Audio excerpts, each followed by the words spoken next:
युवा, महिला और किसान, ये लोगों के ऊपर अभी समझ में आएगा दरअसल उनके लिए क्या किया गया है। आपने दवाई के बारे में क्या बोला सर? कैंसर की और कुछ दवाइयाँ जो हैं, जो लाइफ सेविंग ड्रग्स हैं, उनके ऊपर जो रिलीफ दिया गया है वो सराहनीय है, फैक्ट है, अच्छा है, उसकी हम सबों की मांग थी। बिहार के लिए जो हुआ है, बिहार का होने के नाते बहुत अच्छा लगा, लेकिन उसकी कीमत तो आपको चुकानी ही थी। यानी बिहार को ऐसे नाक नहीं पकड़ के वैसे नाक पकड़ा, लोग एक्सपेक्ट भी कर रहे थे, अच्छा किया। बिहार को ज़रूरत भी थी, बिहार की मांग भी थी, आपने किया। लेकिन साथ साथ आपने आंध्रा के लिए भी किया, एक्सपेक्टेड था। लेकिन बाकी आपने तेलंगाना के लिए क्या किया, पंजाब के लिए क्या किया, और जैसा आपने कहा बंगाल के लिए क्या किया, बहुत सारी बातें हैं जिस पे अब कल से उछल उछल के बातें होंगी। Thank you.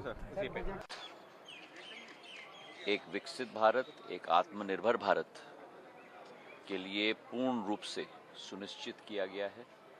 प्रधानमंत्री जी की जो सोच है कि अमृत काल से शताब्दी काल का सफर भारत का निश्चित रूप से एक विकसित भारत का रूप धारण करे, वो इस बजट का मुख्य अंश है। हर एक क्षेत्र, चाहे वो कृषि हो, ग्रामीण विकास हो, अधोसंरचना हो, सिंचाई हो, शिक्षा हो, स्वास्थ्य हो, और भविष्य के भी जो रिफॉर्म्स हमें लाने हैं, इन सभी चीज़ों को मद्देनज़र रखते हुए बजट का पूर्ण रूप धारण हुआ है। मैं बधाई देना चाहता हूं वित्त मंत्री जी को और प्रधानमंत्री जी के नेतृत्व में भारत इस विकास के पथ पे चलेगा। शेयर बाजार में देखिए, बीएसई सेंसेक्स एक कंटिन्यूम है। अगर आप देखेंगे कि पिछले साल से आज तक 20,000 पॉइंट्स ऊपर बाजार चला गया है। हमारी आर्थिक विकास 8.2% तक पहुंची है, जो विश्व में एक रिकॉर्ड धारण किया है। भारत की विकास और प्रगति, जहां एक तरफ आर्थिक विकास बढ़ रही है, वहां महंगाई पूरे विश्व से सबसे कम है। हर एक क्षेत्र में अधोसंरचना में बढ़ोतरी हो रही है। कैपिटल एक्सपेंडिचर में 9.5 लाख करोड़ पिछले वर्ष था, 11.11 लाख करोड़ इस वर्ष का आकलन है। हमारी एक capital expenditure investment oriented economy आज बन रही है, जो एक शुभ संकेत है। बहुत बहुत धन्यवाद। Thank you. देखिए, अगर हम पंजाब के पॉइंट ऑफ व्यू से बात करें, जिस स्टेट ने इस देश को आत्मनिर्भर करने का काम किया, जिस देश ने आज़ाद करवाने में जिस स्टेट ने सबसे ज़्यादा कंट्रीब्यूशन रहा, और उसके बाद भी आज तक मुझे लगता है कि पूरे पंजाब में कोई ऐसा गांव नहीं होगा जिस गांव के जवान ने इस देश के लिए शहीदी ना दी हो, और उस स्टेट का जिक्र तक ना करना। और पूरे आप बजट में देखेंगे, बिहार और आंध्रा, हमारी कोई उन स्टेट से कोई दुश्मनी नहीं है, अब दीजिए उन्हें, पर ये मजबूरी में पेश किया बजट है मोदी सरकार का, और सिर्फ सरकार बचाने के लिए, सत्ता बचाने के लिए उन स्टेट्स का ही ध्यान रखा गया जिनके साथ सरकार बनी है। और जिस स्टेट का सबसे बड़ा कंट्रीब्यूशन इस देश को आज़ाद करवाने में रहा, इस देश को आत्मनिर्भर करने में रहा, उस देश के किसानों का, उस स्टेट के लोगों का जिक्र तक भी इस बजट में नहीं किया गया। कई सारी घोषणाएं की गई इस बजट में, क्या कहना है आपका? देखिए, ये बजट पूरे देश के लिए एक संतुलित बजट है, जिसमें 4 स्तंभ हैं: महिला, युवा, किसान। ये हमारे जो 4 स्तंभ है, मजदूर। लेकिन बिहार में, जिस कहते हैं हम, बिहार में बहार है, एनडीए का सरकार है। बिहार को सुपर पैकेज के रूप में दिया गया।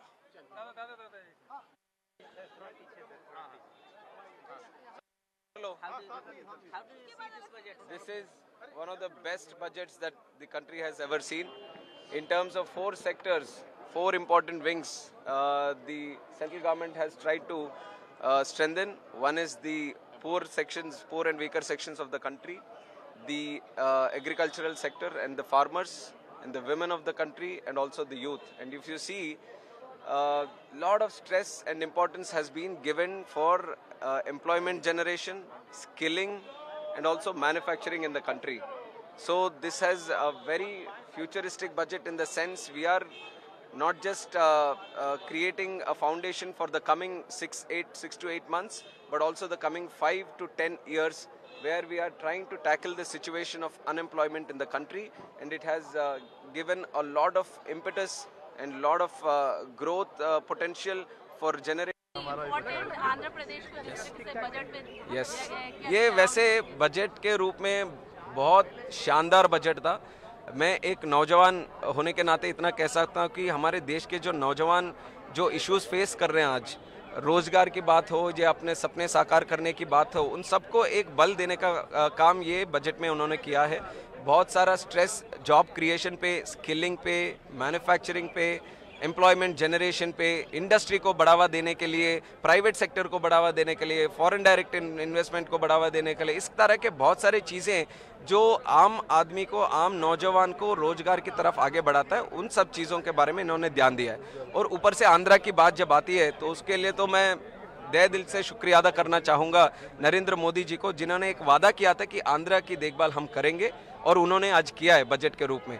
जो कैपिटल की बात आती है, 5 साल जब जगन मोहन रेड्डी की सरकार आंध्रा में थी तो नो कैपिटल स्टेट कर दिया था, अमरावती को पूरी तरह से डिस्ट्रॉय कर दिया। वहाँ पे किसानों के साथ जो हमारी एक एग्रीमेंट थी उस सबको डिस्ट्रॉय कर दिया।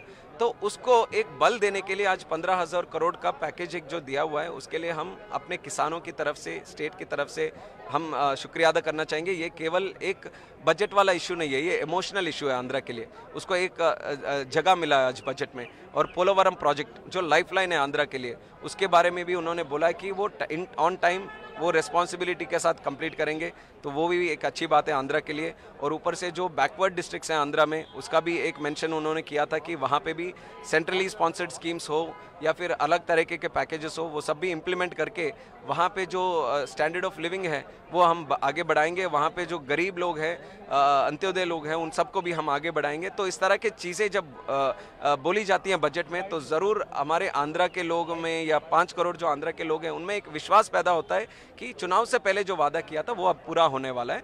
तो ये उस नज़र से हमें देखना चाहिए कि 5 साल जगन रेड्डी के सरकार में आंध्रा को पूरी तरह से डिस्ट्रॉय हो गया है। 20 साल हम पीछे चले गए। अगर केंद्र सरकार आगे आकर हमें हाथ नहीं बढ़ाता तो हम आगे नहीं बढ़ सकते। तो वही नरेंद्र मोदी जी ने समझकर आंध्रा की ओर एक हाथ बढ़ाए कि हम साथ हैं, तो उसके लिए हम बहुत बहुत शुक्रिया अदा। लेकिन जिस तरीके से ऑपोजिशन कह रहा है कि कुर्सी बचाओ, अरे ये बजट है ऑपोजिशन अपने हाँ, लिए तो किया, ऑपोजिशन जयराम को हाँ। क्लैरिटी मेंटेन करना पड़ेगा। मैं कल तक देख रहा हूँ, कल तक उनको बोलते हैं कि तेलुगु देशम कुछ मांग नहीं रही, तेलुगु देशम कहीं पे कुछ बोलती नहीं है, तेलुगु देशम को आंध्रा के लिए कुछ पूछना नहीं है। अब जब बजट में इतना सारा है तो बोलते हैं कि जब आंध्रा को ही चला गया है, सब इधर ही हो रहा है। तो चाहते क्या, आंध्रा को पैसा मिले ऐसे चाहते हैं कि आज ना मिले ऐसे चाहते हैं? उनको एक क्लैरिटी मेंटेन करना पड़ेगा। अरे आंध्रा भी इस देश में एक स्टेट है, 5 सालों में कितना नुकसान हुआ है उनको भी एक बार देखना चाहिए, कांग्रेस वालों को या इंडिया अलायंस वालों को। जिस तरह से नुकसान हुआ है, ये पैसा भी कम ही है, पर केंद्र सरकार ने इतना दिल के साथ उन्होंने